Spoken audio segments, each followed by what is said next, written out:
부동산 시장 반등의 시작일까요? 아니면 일시적인 상승일까요? 정답은 이 영상에서 확인하세요.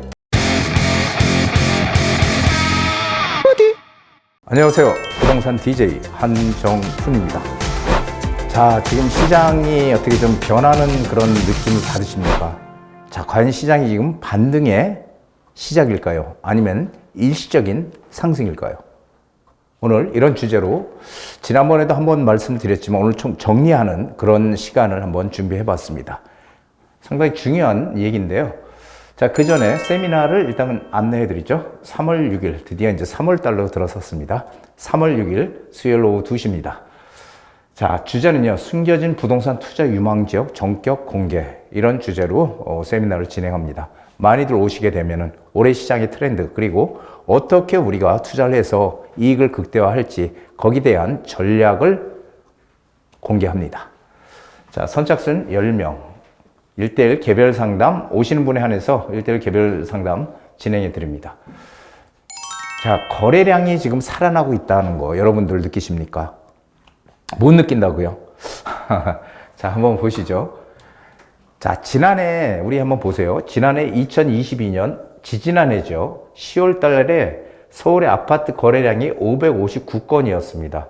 2022년 11월 728건, 835건이 가다가 1월 달 되니까 드디어 1000건이 넘어서기 시작해요.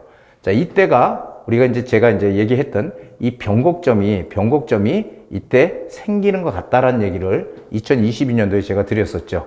그때부터 계속 우상향해서 3899건까지 한 달에 거래량이 이렇게 늘어났다가 이렇게 3400건, 2300건, 1843건, 1824건, 2023년 12월이 가장 바닥을 찍었던 시기입니다. 그래서 지금 2024년 1월 26일, 오늘 1월 26일을 기준으로 해서요, 2454건, 드디어 2500건이 넘어갈 것 같아요. 제가 그런 말씀을 드렸었죠. 1월의 거래량은 2500건 안팎으로 될 것이다 라는 얘기를 제가 미리 드렸습니다. 자, 제 말대로 지금 올해 1월달 거래량이 2454건, 지금 아직 26일이니까 한 3일 정도 더 남았죠. 그러면 2500건은 넘어갈 것 같습니다. 자, 지난해도 1월달이 1000건이 넘어서서 뭔가 변곡점이 생기는 것 같다는 얘기를 드렸는데, 올해 시장도 12월을 지나서 12월에 1824건에서 지금 2500건 정도 된다면 상당히 많이 지금 늘어난 거죠. 이제 드디어 1월달에 변곡점이 생긴 게 아닌가, 저는 이제 그런 생각을 지금 하고 있습니다. 거래량이 늘어난다는 의미는요, 단순하게 거래량이 늘어난다는 게 아니고 매매가를 끌어올리는 효과를 가져온다는 거예요. 반드시 끌어올린다는 거죠.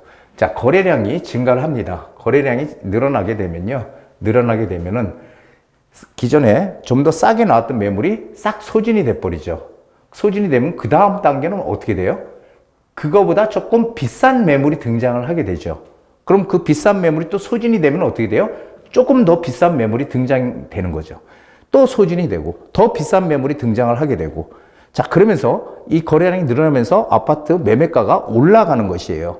지난해 사례가 우리 유심히 보셨던 분들은 2022년도에 1월 달부터 계속 올라가면서 거래량이 늘어나면서 매매가를 끌어올리는 시장으로 바뀌었고요. 그러면서 전세 거래량도 다시 늘어나면서 전세가가 오르는 그런 경험들 지난해 해보셨잖아요. 그렇죠?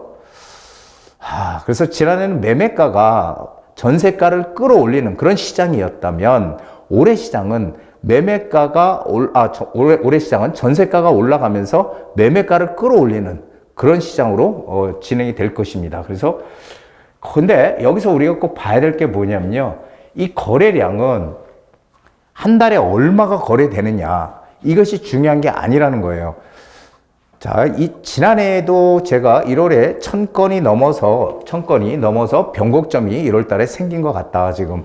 그래서 뭔가 투자를 해야 될 분들은 지금 움직여야 된다는 얘기를 했을 때, 그 많은 다수의 전문가라고 하는 사람들이 부동산이 하락한다, 폭락한다 이렇게 얘기했던 분들이 어떤 얘기를 했어요? 거래량이 늘어나긴 뭐가 늘어나. 거래량이 서울의 아파트 거래량이 평균 5, 6천 건은 됐다. 그런데 이제 1,000건, 2,000건이 넘어가는 게 그것이 무슨 지금 거래량이 늘어나는 거냐. 아직 좀 더 지켜봐야 된다. 이런 얘기를 많이 했어요. 거래량이 5천, 6천 건이 중요한 게 아니고 이 추세가 중요한 거예요. 이 거래량이 증가하느냐 아니면 하락하느냐. 거래량이 총량이 중요한 게 아니고 추세가 중요하다는 거. 이것도 꼭 기억을 반드시 해 놓으셔야 됩니다. 자, 과연 그렇다면 지금 일시적인 거래량 증가일까요? 물론 그럴 수도 있어요. 모든 상황이 지금 안 좋다고 얘기하잖아요. 뭐 고금리, PF 부실, 경기 침체. 자, 그런데 제가 단언하건대 지난해보다 안 좋아질 일은 절대 없다라고 저는 한마디로 단언할 수 있습니다. 왜 그러냐면은 이 고금리 아닌데 고금리가 지금 고금리가 갑자기 생긴 게 아니라는 얘기를 많이 드렸죠. 2022년도에 고금리 계속 금리가 올라가면서 금리 압박을 우리가 상당히 많이 받았고요. 지난해도 금리가 계속 계속 오르고 그다음부터 계속 지금 동결이 돼 있는 상태잖아요. 미국 기준금리를 얘기하는 겁니다. 미국이 기준금리를 인하를 해야 우리도 같이 인하를 할 수 있고 하니까 미국의 기준금리의 동향이 상당히 중요한데 미국 기준금리가 어떻게 된다고요? 내린다는 거잖아요. 그렇죠. 단지 6월 이전에 내리느냐 아니면 6월, 7월 요때 내리느냐의 그 문제일 뿐이지 기준금리가 내리게 되면 우리도 어떻게 해요? 따로 내리는 거죠. 그래서 고금리는 이 상반기가 지나가면 갈수록 어떻게 된다고? 해소될 거다. 이제 금리가 내려가는 그런 시장으로 갈 것이다. 그리고 PF 부실, 이거는 정부에서 그냥 놔둘 수가 없는 문제예요. PF가 부실이 돼서 이 건설사가 만약에 부도나기 시작한다면 정말 그건 엄청난 경제 파국을 맞을 수 있거든요. 그렇기 때문에 어떻게든지 살릴 수 있는 것들은 부양해 나가는 그런 방법을 쓰지 그냥 무너지게 놔두지 절대 않습니다. 자, 그리고 경기 침체도 마찬가지잖아요. 지난해 뭐 1% 초반 성장했다. 1.4%인가? 이렇게 성장했는데 올해 성장률은요. 최소한 2.2%, 2.3%, 4% 이렇게 얘기를 한단 말이에요. 즉 지난해보다 올해 경제 성장률도 훨씬 더 나을 것이다라는 거죠. 그래서 지난해보다 안 좋아할 일은 죽었다 깨도 없다라는 게 제 생각입니다. 그래서 거기다가 지금 정부에서 시장 부양책을 폈죠. 일시 대책도 그렇고요. 대책 나온 것도 다들 아시죠? 대책도 그렇고 정부의 시장 부양책까지 더불어지면은 절대 이 올 상반기 지나가면서 상승으로 가는 시장이지 하락으로 갈 요인은 없다라는 게 제 판단입니다. 자, 전세가 지금 계속 오른다는 기사들 많이 보시죠. 신문기사. 그렇죠. 매매가는 약보합인데 전세가는 계속 오른다. 언제까지 오를까요? 자, 전세 물량이 지금 감소가 되고 있다라는 거, 1월부터 지금 전세 물량이 감소가 되고 있다. 그리고 새롭게 이 신규 공급이 나와야 거기서 신규 전세가 나오는데 신규 공급이 지금 거의 없잖아요. 그러다 보니까 전세가가 지금 계속 올라가는 그런 상황으로 지금 몰리고 있다는 거죠. 자, 그런데 전세가가 계속 오르게 되면은 어떻게 돼요? 매매가와 전세가 격차가, 여기 매매가고 여기 전세가인데요. 격차가 이렇게 벌어져 있다가 전세가가 이렇게 오르기 시작하잖아요. 그래서 일정 수준 올라가게 되면은 전세 수요가 매매 수요로 전환을 하게 됩니다. 그게 이제, 과거 예를 보면 2013년도 10월 달에 보면은 매매가 대비 전세가의 비율이 60.2%까지 갔었어요. 60.2%. 전세가 비율이 매매가 대비. 자, 그러면서 시장이 막 상승하기 시작했습니다. 다시 상승으로. 매매가 가격이 올라서 사람들이 전세로 눌러 앉았던 사람들이 매매로 전환을 했다는 거예요. 자, 그래서 지금 한 전세가 대비 매매가 대비 전세가 비율이 지금 한 54점 몇 프로 되거든요. 이제 슬슬 지금 계속 올라갈 거예요. 그렇게 되면은 이제 매매가를 끌어올리는 그런 시간이 곧 우리한테 다가온다라는 거죠. 즉, 전세 수요가 매매 수요로 전환된다는 의미는 이 전세 수요가 매매 수요로 전환되면 어떻게 돼요? 이때야말로 전세가 안정되는 시점이 될 것이다라는 거예요. 그렇지 않고 매매 시장이 안 좋게 되면은 매매 시장에 들어올 이유가 뭐가 있어요? 그렇게 되면 전세가만 또 계속 오르는 시장이 갈 것이다. 결국은 전세가가 일정 수준 계속 올라가게 되면은 결국 전세 수요가 매매 수요로 전환하는 것은 기정사실이다라는 얘기입니다. 자, 수요와 공급은 부동산의 첫째 원칙입니다. 여러 가지 부동산에 영향을 끼치는 요인들이 많지만 그런 외적인 요인들, 뭐 심리적인 요인 이런 거를 제외한다면 가장 실질적으로 우리한테 와서 닿는 건 수요와 공급이에요. 수요가 공급보다 많으면 당연히 가격은 오르는 거고요. 그렇죠? 수요가 많으면 어떻게? 가격은 오르는 거고, 수요가 작으면, 공급보다 작으면 하락하는 거예요, 가격은. 그렇죠? 자, 현 시장의 문제는 아까도 말씀드렸지만은 공급이 부족하다는 거, 이건 뭐 정부도 인정을 하는 거고요. 많은 사람들이 느끼는 거죠. 공급이 부족하기 때문에 빠르게 공급을 해줘야 된다. 그렇지 않으면 몇 년 내로 집값이 크게 상승할 거다. 이런 얘기예요. 그러나 모든 지역이 그렇다고 해서 다 공급이 부족하지는 않다는 거. 이것도 꼭 기억을 하셔야 됩니다.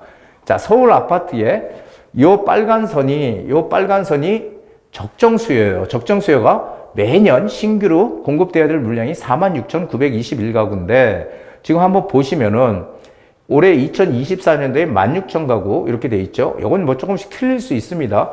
2025년도에 29,000, 2026년 1,360, 2027년 2,092, 46,921가구에 턱없이 지금 못 미친다는 거예요. 서울 같은 경우는. 그럼 모든 지역이 다 그러냐 하면 그렇지 않다는 거죠. 이 광명 같은 경우 보면요. 광명의 적정 수요, 요 빨간 선이 적정 수요거든요. 요 적정 수요.